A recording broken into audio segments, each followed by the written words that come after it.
மெய்ப்பனின் குரல் வழங்கும் திருமறை தீபங்கள்.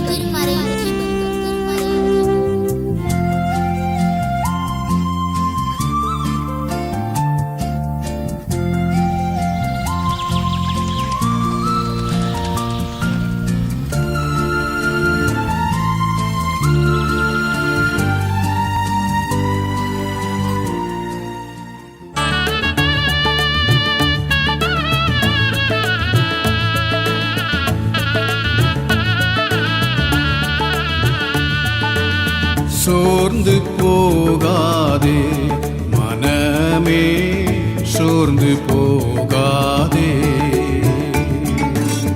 சோர்ந்து போகாதே மனமே, சோர்ந்து போகாதே. கண்டுன்னை அழைத்த தேவன் கைவிடுவாரோ? கண்டு உன்னை அழைத்த தேவன் கைவிடுவாரோ? சோர்ந்து போகாதே மனமே, சோர்ந்து போகாதே என் உள்ளமே, சோர்ந்து போகாதே.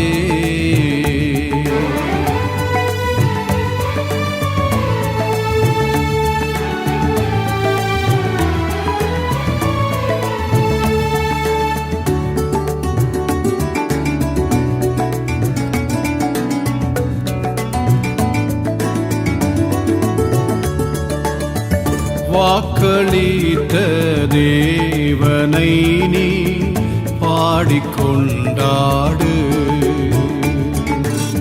வாக்களித்த தேவனை நீ பாடிக்கொண்டாடு. ஊக்கமான ஆவி உன்னை தாங்க மன்றாடு,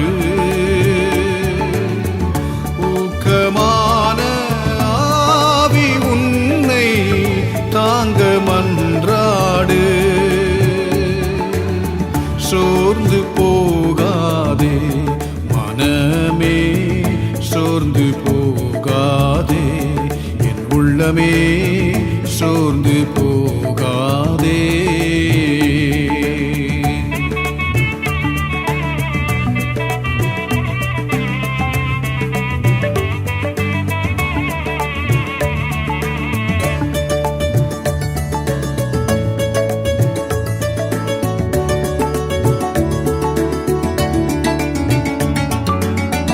துன்பங்கள் தொல்லைகள் உன்னை சூழ்ந்து கொண்டாலும்,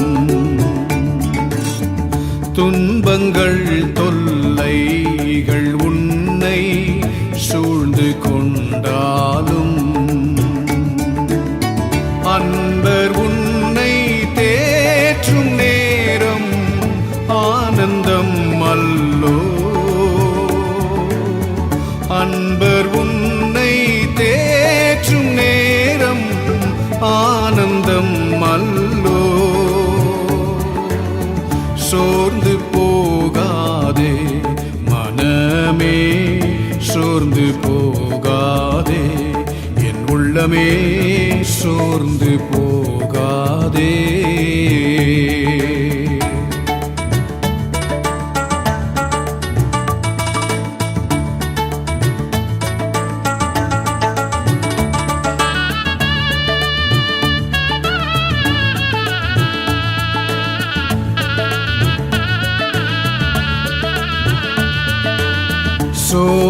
சோதனைகளை சகிப்போன் பாக்கியவானல்லோ?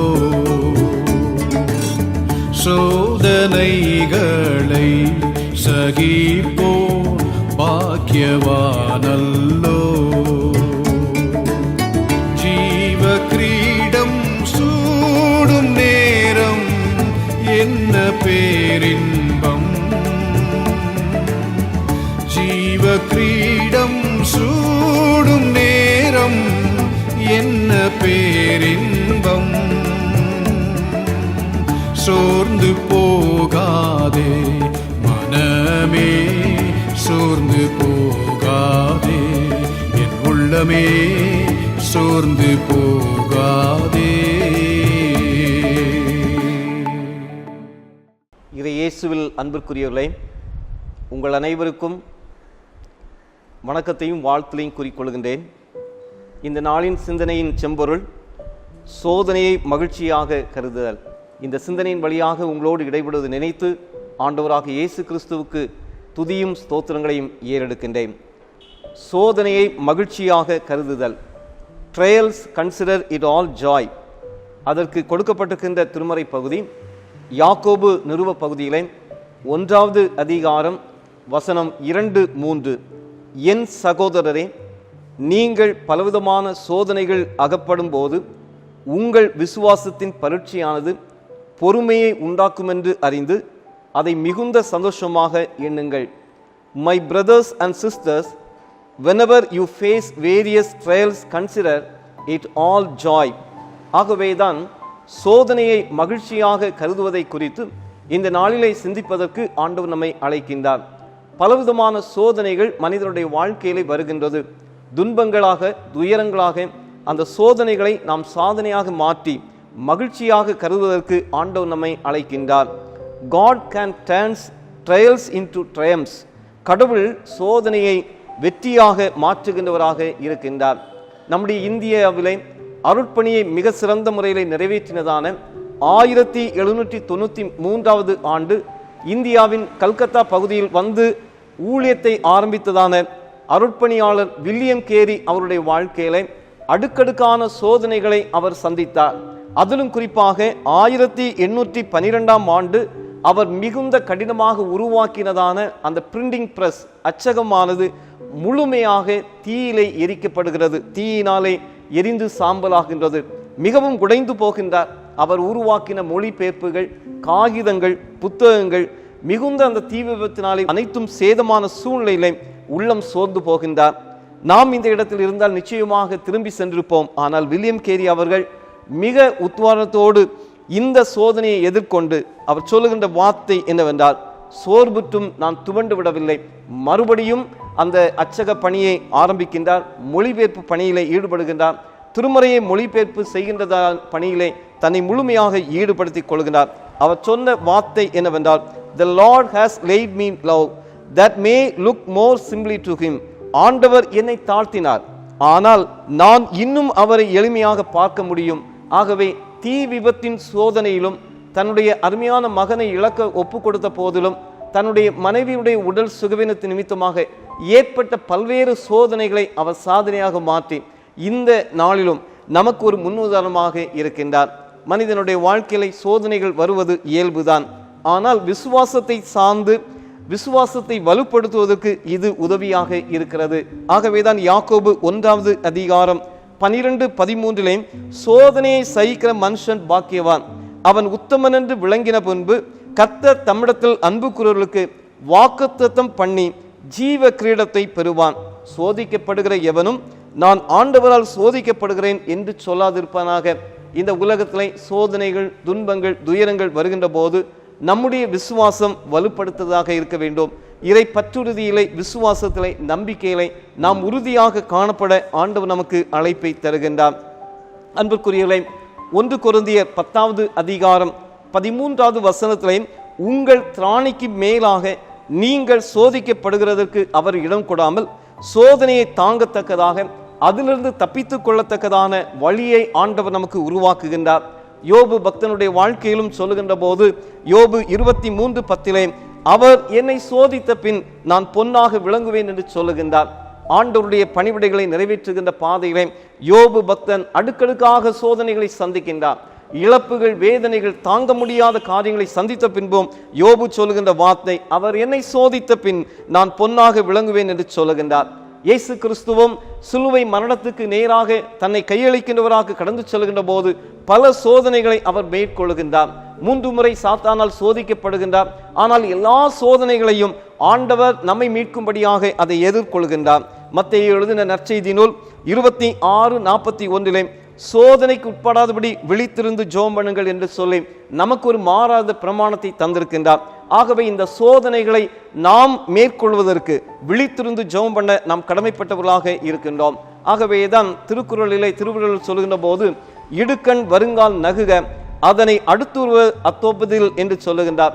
சோதனைகள் துன்பங்களை எதிர்த்து வெல்லக்கூடியது அந்த சோதனைகளை கண்டு கலங்காமல் மகிழ்வுடன் இருக்கும் மனம்தான். ஆகவே இடுக்கண் வருகின்ற போது நாம் மகிழ்ச்சி அடைய இந்த திருக்குறளிலே சொல்லப்பட்டிருக்கின்றது. ஆகவே தான் வாழ்வில் வருகின்ற கடினங்கள், துன்பங்கள், சோதனைகள், இந்த உடனிருப்பை ஆண்டவர் நமக்கு தருகின்றார். விழு எளி, போராடு, நில் கவனி, சவாலை சமாளி. எத்தனை சோதனைகள் வந்தாலும் மனம் தளராமல் உறுதியுடன் ஆண்டவருடைய கருத்தை பற்றி நடந்தால் சோதனைகள் தோற்று போகும், சாதனைகள் நம்முடைய வாழ்க்கையில பெருகும். ஆகவே சோதனையை மகிழ்ச்சியாக கருதுவோம். இன்றைக்கு குழந்தைகள், அன்பான இளையோர்கள் தடுமாறுகின்றார்கள். வாழ்க்கையில பலவிதமான சோதனைகளை கண்டு துவண்டு உள்ளம் உடைந்து போயிருந்தால் நிச்சயமாக சிலுவையிலே நமக்கு தந்திருக்கின்றதான மாதிரியின் அடிப்படையிலே இயேசு கிறிஸ்து சிலுவையிலும் இந்த சோதனையை வென்று நமக்கு ஒரு உயர் வாழ்வை தந்திருக்கின்றார். ஆகவே நம்முடைய வார்த்தைகளினாலே செயல்களினாலே சோர்வோடு இருக்கின்றவர்கள், சோதனையை சந்திக்கின்றவர்களை நாம் தட்டி கொடுத்து உற்சாகப்படுத்தி ஆறுதல் படுத்துவோம். சோதனைகள் சாதனைகளாக மாறும். ஆகவேதான் நம் வாழ்வை ஆண்டவரிடத்திலே ஒப்புக் கொடுப்போம். ரோமர் எழுதின நற்செய்தி நூல் 8வது அதிகாரம் 28வது வசனத்திலே, அன்றியும் அவருடைய தீர்மானத்தின்படி அழைக்கப்பட்டவர்களாய் தேவனிடத்தில் அன்பு கூறுவர்களுக்கு சகலமும் நன்மைக்கு ஏதுவாக நடக்கிறது. அன்றியும் அவருடைய தீர்மானத்தின்படி அழைக்கப்பட்டவர்களாய் தேவனிடத்தில் அன்பு கூறுவர்களுக்கு சகலமும் நன்மைக்கு ஏதுவாக நடக்கிறது. ஆகவே நாம் சோர்ந்து போக தேவையில்லை. தேவனிடத்திலே நம்பிக்கை கொள்வோம். இந்த சோதனைகளை ஆண்டவர் மகிழ்ச்சியாக நாம் கருதுகின்ற போது ஆண்டவர் நமக்கு உதவி செய்கின்றார். சிலுவையிலே நமக்கு தந்த மீட்பின் அடிப்படையிலே இந்த சோதனைகள் அனைத்தையும், துன்பங்கள், துயரங்கள் அனைத்தையும் எதிர்கொள்வோம், மகிழ்ச்சியாக கருத்துவோம். ஆண்டவர் நமக்கு உதவி செய்வாராக. ஒரு நிமிடம் தலைகளை தாழ்த்தி ஜெபிப்போம். எங்களை நேசிக்கின்ற அன்பின் ஆண்டவரே, இந்த நாளுக்காக நாங்கள் உமக்கு நன்றி சொல்லுகின்றோம். இந்த நாளிலும் நாங்கள் சிந்தித்தது போல சோதனைகளை மகிழ்ச்சியாக எதிர்கொள்வதற்கு இயேசு கிறிஸ்துவனுடைய அடிச்சுவடுகளை பின்பற்றி நடக்கின்றோம். இந்த உலகத்திலே வாழ்கின்ற சூழ்நிலை அனைத்து நன்மைக்கு ஏதுவாக நடைபெறுகிறது என்பதை நாங்கள் புரிந்து கொள்கின்றோம். துன்பங்கள், துயரங்கள், வேதனைகள், பலவிதமான கடினங்களை நாங்கள் சந்திக்கின்ற போது அந்த சோதனைகளை மேற்கொள்ளத்தக்கதாக எங்கள் வாழ்விலே ஜெபமும் எங்கள் வாழ்விலும் உம்மை உறுதியாக பற்றி கொள்ளவும் ஆண்டவர்கள் தாரும். குறிப்பாக இன்றைக்கு குழந்தைகள், இளையோர்கள் அதிகமாக சோதனையை சந்திக்கின்ற சூழ்நிலையிலே வைக்கப்படுகின்றார்கள். அப்படி இருக்கின்ற போது அவர்கள் தேர்வு காலங்களிலும் எதிர்கால வாழ்வுக்கென்று திட்டமிடுகின்ற போதும் துவண்டு விடாதபடிக்கு அவர்களை நாங்கள் தைரியமூட்டவும் உற்சாகமூட்டவும், சோதனைகளை வென்று சாதனை படைக்கத்தக்கதாக அவர்களை நாங்கள் உற்சாகப்படுத்த நீர் எங்களுக்கு ஆற்றலை தாரும். இந்த வார்த்தைகளோடு நீர் இடைப்பட்டதற்காக உமக்கு நன்றி செலுத்துகின்றோம். இதை கேட்கின்ற ஒவ்வொரு பேருக்கும் ஆண்டவர் உற்சாகத்தையும் பலனையும் நீர் கொடுக்கும்படியாக நாங்கள் ஜெபிக்கின்றோம். உம்முடைய இறையாட்சிக்கென்று சிலுவையை பற்றி ஆண்டவரை சோதனைகளை வென்று நாங்கள் சாதனையாளர்களாய் மாற நீர் எங்களுக்கு அருள் தாரும். அனைவரையும் நீர் பலப்படுத்தும், ஆசீர்வதியும். குறிப்பாக சோதனைகளை கண்டு துவண்டு தங்களுடைய வாழ்க்கையை இழந்து போக வேண்டும் என்ற நினைக்கின்ற முயற்சிகளை நீர் மாற்றி சோதனையை சாதனையாக மாற்றத்தக்கதான நல்ல பலனையும் ஆற்றலையும் நீர் கட்டளை முடியாது ஜெபிக்கின்றோம். அனைவரையும் ஆசீர்வதியும் காத்துக்கொள்ளும். இயேசு கிறிஸ்துவின் வழியாக இந்த ஜெபத்தை ஏற்றுக்கொள்ளும் நல்ல பிதாவே, ஆமென்.